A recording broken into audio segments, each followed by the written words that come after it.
Welcome to the Community Producers on Shaw TV. I'm Mark Hanley. It must be summertime. All of our stories today take us outside.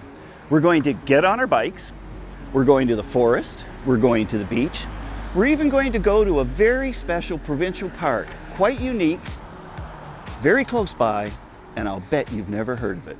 More on that later. But first, I'm standing here on historic Dunsmuir Avenue in Cumberland. Why? Because this street stars in the first segment of our show and the last. Nothing says small town Canada more than the annual parade. Here in Cumberland, it happens on Victoria Day weekend right on this street. The whole community's on display, in the parade or on the sidewalk. Thanks to Fox and Bee, you can now see that parade. And for those of you who notice these things, check out how many pipe bands there are in this parade.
I love small town parades. I counted 6 bands. How many did you see? Summertime is also bicycle time, and the kids at Ecole Rob Road got to start the summer on a safety note with a bike rodeo.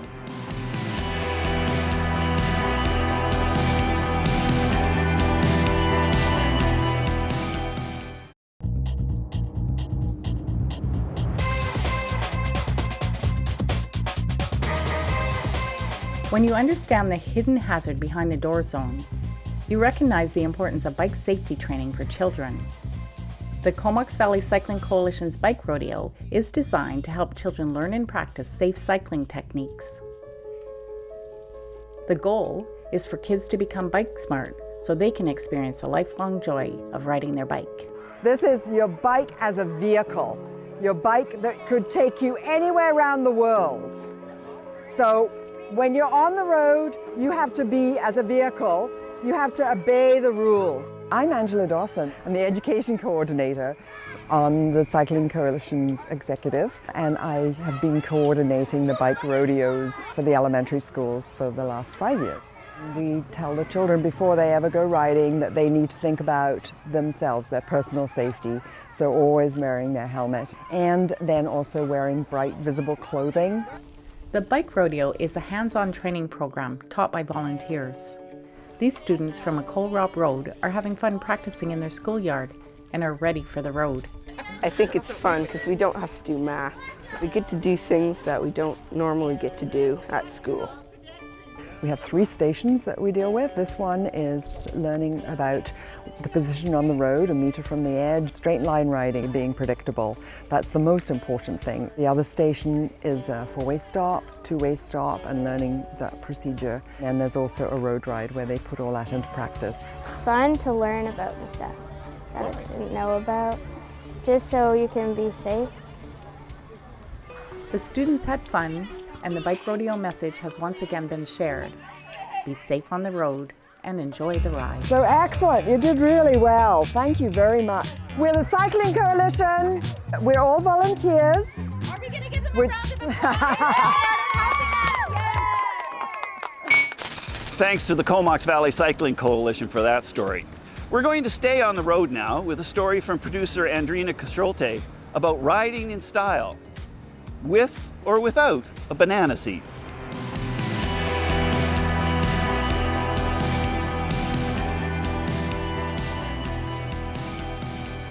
I came to the Broken Spoke all excited to learn more about banana seats and if they're still available, because I have great memories of riding my bike like this, big handlebars, with my best friend Francis on the back of my banana seat bike. But lo and behold, it's modern now and there's electric bikes.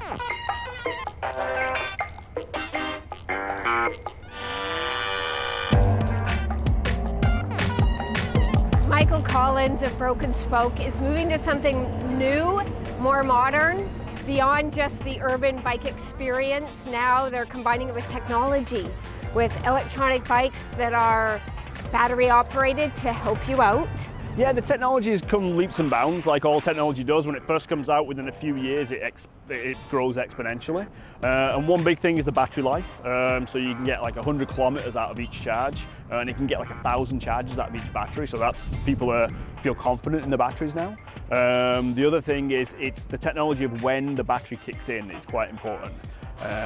It basically, when it feels you're struggling, when you're setting off from a junction, when you get to a different camber in the road, when it goes up a little bit, it just kicks in just a little bit to keep your cadence the same. And that helps with balance when you're setting off, and it also helps with balance as you're going up hills. And it's very intuitive. After a while, you hardly notice it's there, except for like a slight humming sound. And it does make you feel like you're just a really strong rider. So it's fun. Are we going to see more urban cycling? Is that the modern thing to do? It seems that way. Every city that's built cycling infrastructure has seen an increase in cycling traffic. These things, and then as well as the infrastructure, the bikes help, the parking helps, things like that. And I think, you know, in Comox, where they put a lot of bike lanes in, you've seen a huge rise in cycling. Cumberland, where cycling is part of the community so much, you see almost everyone's got, if they're not riding a bike, there's a bike on the back of the truck at least. And Courtney's going to get there. You know, we've got our first bike lane was built on Fitzgerald a year or two ago. If you go down to the estuary, there's cyclists down there all the time on the paths. And we just need a few bike lanes, and things like electric bikes and things like that help as well.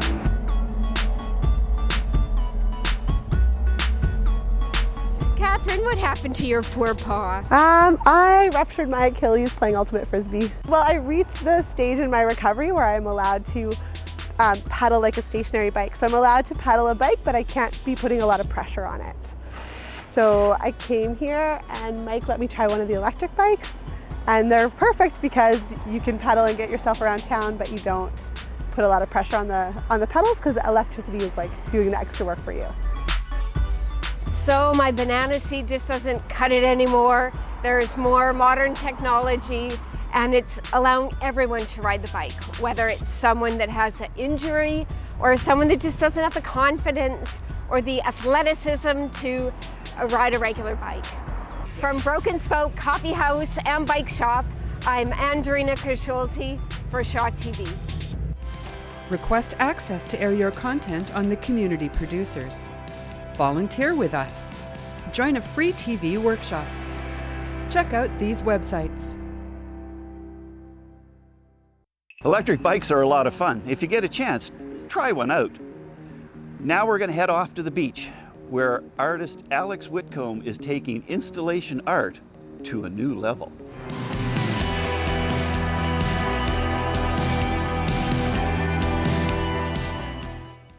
There's a dinosaur, there's an eagle, there's a raccoon. Look out when you travel the beaches on Vancouver Island this summer.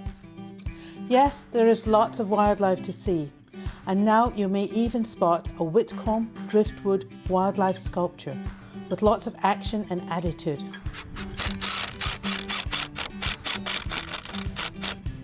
Yeah, I did the dinosaur and it got a lot of social media exposure, and I was just like, well, I should probably do some more, so yeah.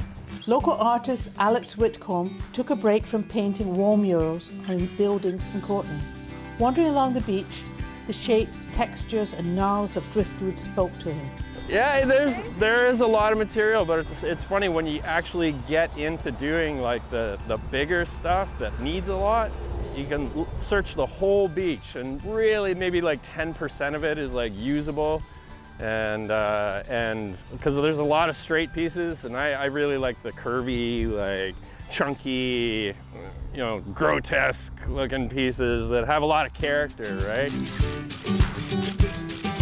Whitcomb became a connoisseur of driftwood.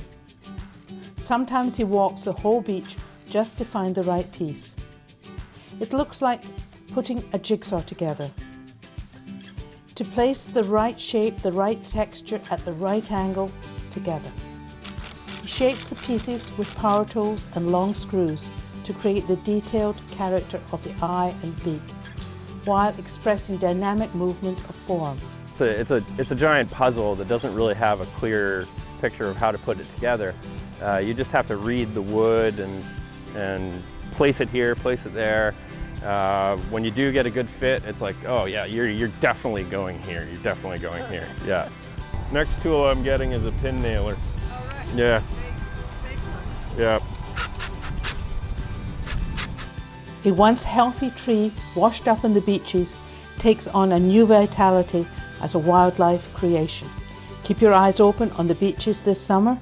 In the Comox Valley, I am Kate Brown.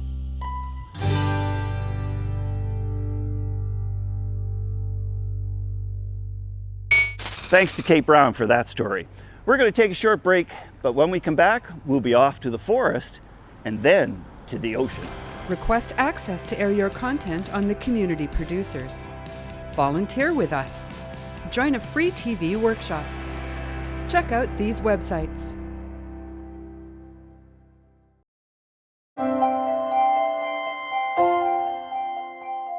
With support from the CVCF, the Comox Valley Wheelchair Sports Society has purchased 4 new all-sports wheelchairs.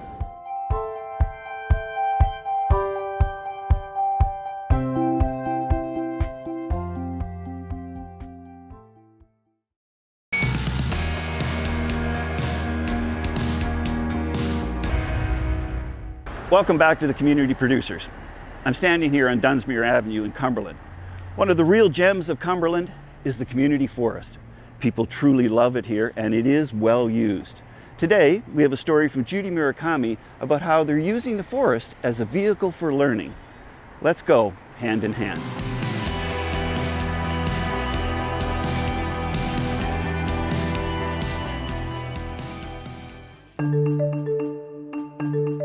Enjoying the peace and quiet in a forest without any electronic devices is essential for our soul. We're here in the Cumberland Community Forest, and this is one of the many classrooms for the hand-in-hand early education. It's an outdoor education program where we work with 3 to 5-year-olds, and we are in one of many classrooms here in the Cumberland Community Forest and Coal Creek Historic Park. Jarrett thought it was so important that he decided he was going to start an outdoor program for preschoolers. What better way than to start with a youngster and make sure they enjoy and appreciate what nature has to offer. Kind of the nature preschool concept is that we're all child-led activities. And so the facilitators or the educators are here to facilitate that type of activity. The children are here and they're leading their own experiences, and the activities of the program is generated by their own interests and passions and the experiences that are being self-led by them, as long as it's of course safe and comfortable, and that's guided through the educators facilitating that. Well, this is really my dream job. I think that preschool is such an important time in children's development, and connecting it with my love of outdoors and really believing that instilling that love of nature into children is important for our world going forward. It ties everything together, and yeah, hopefully we'll take over the world eventually. You know, when they come out here, they're ready to open up their arms and use their full body because, you know, we're in a limitless environment. And in order to contain that energy, we do create a boundary with cones. And so they're allowed to run within that space, but they're not allowed to go outside of that space.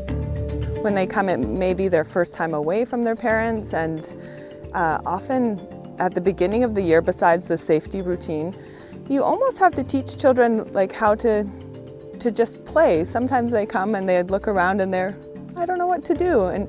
But it doesn't take long, just a few weeks, and then they delve right into that rich play that we see with the groups at the end of the year. And some of these guys have been with us now for 2 years, so the transformation from when they first came to now it's pretty special. If you'd like to know more about this program, you can go on the website and Google Hand in Hand Early Education. From the Cumberland Community Forest, this is Judy Murakami for Shaw TV. I mentioned at the top of the show that we'd be going to a provincial park that's close by but not well known. The park is Middle Natch. It's not well known because it's out in Georgia Strait, and the only way to get to it is by boat. At least that was the case until today. Now we have Catherine Temple, who's going to take us on a tour of this rare gem of a provincial park.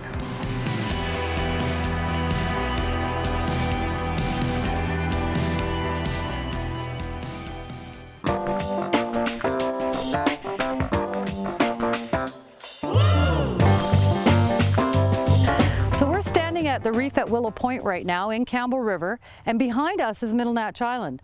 Now Middle Natch Island is very unique. It sits between Vancouver Island and the mainland coast of British Columbia, and it's about 155 acres of solid rock. There are little forests on the island, but what makes it so special is that it is home to a multitude of very rare species that you do not see anywhere else, including plants, trees, animals, and sea life. So we're going to take a look at just what is so special about Middle Natch Island. One of the foundational features of Middle Natch Island is the fact that it's in a rain shadow. The rain shadow is created by the Vancouver Island mountain range, which are, 7,000 foot mountains.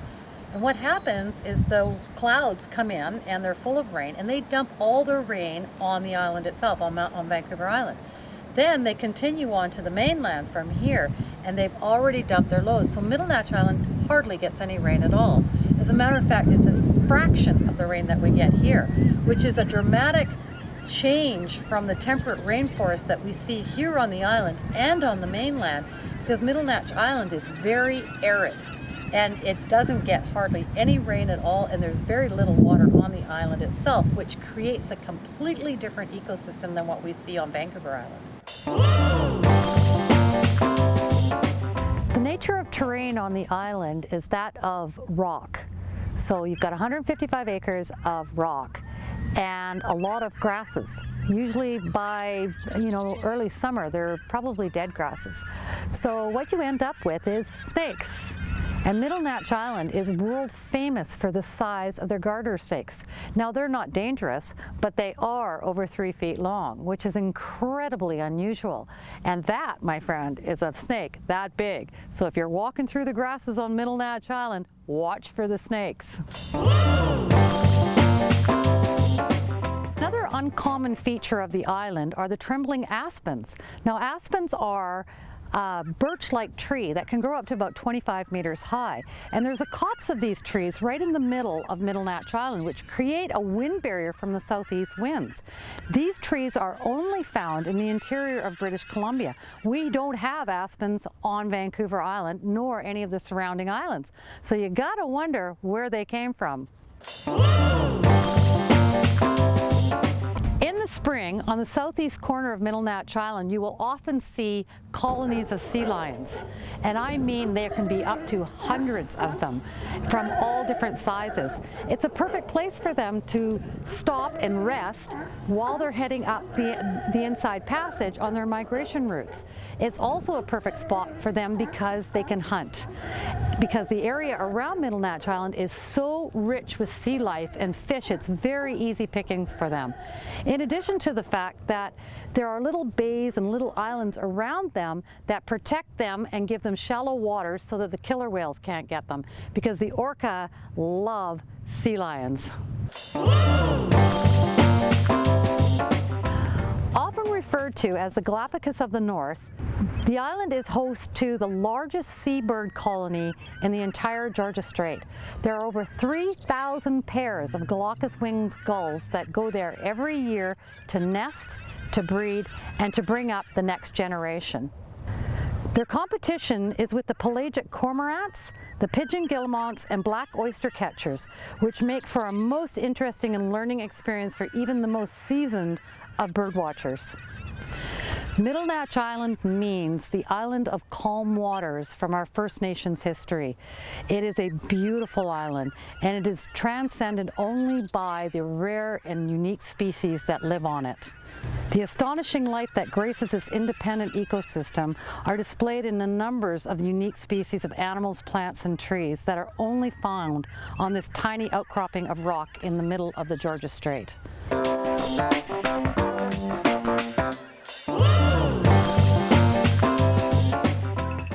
Looks like a fascinating place, doesn't it? Middle Natch Provincial Park is open to the public. You do need a boat to get there, but there are restrictions, so please check the website before doing any planning of a trip. We started out the show here on Dunsmuir Avenue, and we're going to end it here now with a perspective of Dunsmuir Avenue like you've never seen it before. Are you ready for thunderballs?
What I really like about that video is all the community participation that you see.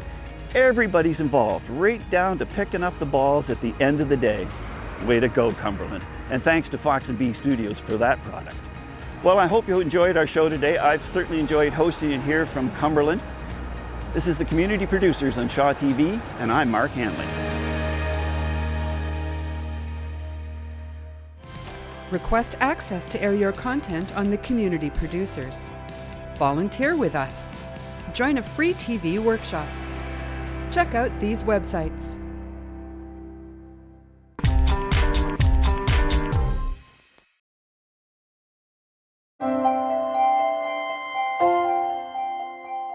A grant from the Comox Valley Community Foundation will allow Mars Wildlife Rescue to install a solar hot water heater and in-floor radiant heating at our new wildlife hospital.